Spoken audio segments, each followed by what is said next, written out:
Ito namang pinuno ng pambansang pulisya na si General Nicolas Torre III. Tuloy ang pagpunta sa Rizal Coliseum sa linggo, sumipot man o hindi si Mayor Baste Duterte.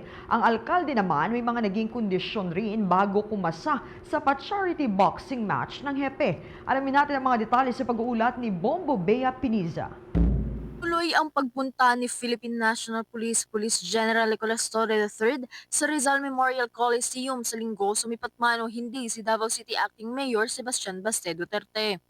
Anya, bagamat aminado siyang mahina na siya, ay tinanggap niya pa rin ang hamon dahil marami anya ang nagka-interes at bilang kredibilidad na rin na kaya niyang kumasa sa ganitong mga hamon. Ani pa ng hepe ng pambansang pulisya, sumipot man o hindi ang alkalde ay tutuloy siya sa Rizal Coliseum para naman mamahagi ng mga relief goods para sa mga lubhang nasalanta ng bagyo at maging ng habagat. Ang mga ayuda naman ay mula sa mga sponsors na nag-interes at tumangkilik sa adhikain ni Torre na gawing charity of fundraising ang boxing match nila ni Davao City Acting Mayor Baste Duterte. Mahina na nga ako eh. Pero marami nagka-interest sa larong ito. Kaya just I'll give them an entertainment.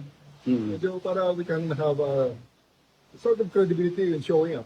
Refresh tayo ng konti sa ating ginagawa. Set na actually ang Rizal Memorial Coliseum. A ring is already being set up there para sa Sunday. Whether he shows up or not, may mga sponsors na nagsabi na mag-donate na lang ng pang-ayuda sa ating mga kababayan na nasalanta ng bagyo at baha. Wala naman siya, mag-distribute na namin ng ayuda.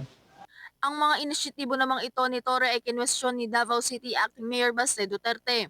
Anya, kung seryoso ang hepe sa kanyang pagtanggap sa kanyang hamon, bakit kailangan pa umanong gamitin ang kasalukuyang sitwasyon sa Maynila para lamang kumasa sa isang boxing match laban sa kanya. Huwag ka mag-alala, Torre, kasi matagal ko na talaga gusto makabugbog ng unggoy. Kung gusto mo lang talaga ng suntukan, bakit kailangan mo pa ng charity? Why do you need kailangan mo pang gamitin yung nangyayari ngayon na baha dyan sa Metro Manila? If you're really serious about this, kung gusto mo yung charity na yan and you've laid some conditions, then let me lay my own conditions. Kasunod ito ay nagbigay din ng kondisyon ng acting mayor bago anya siya sumang-ayon na ituloy ang hamon. Anya, pakiusapan muna ni Torre si Pangulong Ferdinand Marcos Jr. na isailalim ang lahat ng elected officials sa isang hair follicle drug test. Tsaka lamang anya siya papayag sa isang boxing match kung mismong galing sa mga pahayag ng Pangulo na lahat ng opisyal ay sasailalim sa isang mandatory drug test. These are my conditions. Pakiusapan mo yung amo mo na presidente and let it come out of his mouth that all elected officials should undergo a hair follicle drug test. Papalagan ko yung charity mo na yan. Wala problema. Kung if it will answer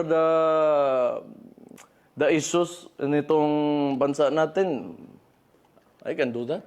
Samantala, nag-umpisa naman na nitong Webes ang boxing training ni Torre sa PNP Sports Center at magtutuloy-tuloy lamang anya ito kahit na hindi pumunta ang alkalde ng Davao sa linggo ganap na alas 9 ng umaga sa Rizal Coliseum.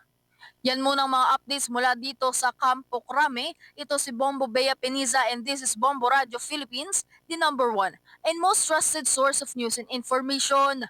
Basta Radio, Bombo! For the most trusted source of news and information, visit our website at www.bomboradio.com. Follow us on Bombo Radio mobile app, Facebook, YouTube, TikTok, and X, formerly Twitter. Like, share, and stay connected. Anytime, anywhere.